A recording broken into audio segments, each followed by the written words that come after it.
অৱশেষত এমাহজোৰা ৰোজাৰ পিছত পবিত্ৰ ঈদ পালন কৰিবলৈ সাজু ইছলাম ধৰ্মাৱলম্বী লোকসকল।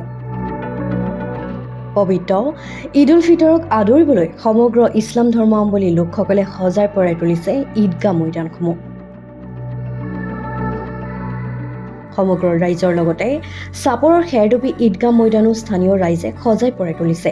ৰাতিপুৱা 9:30 খেৰডুবি ঈদগাহ মৈদানত খেৰডুবি ইছলাম ধৰ্মাৱলম্বী লোকসকলে সমূহীয়া নামাজ আদায় কৰিব।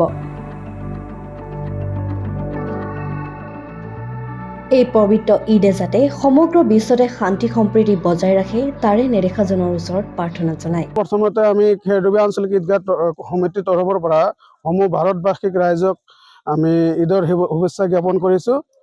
অইন বছৰৰ দৰে এইবেলিও আমি খেৰডুবি আঞ্চলিক ঈদগাহ সজাই পৰাই ঈদ উপলক্ষে সজাই পৰাই তুলিছোঁ। তাত ৰাতিপুৱা 9:30 বজাত আমি খেৰডুবি ৰাইজ মিলি সকলোৱে আমাৰ খেৰডুবি আঞ্চলিক ঈদগাহত একেলগে নামাজ আদায় কৰিম। এই ঈদৰ যোগেদি সকলো অসম তথা ভাৰতবাসী ৰাইজক মংগল হয় তাৰে আমি কামনা কৰিছোঁ।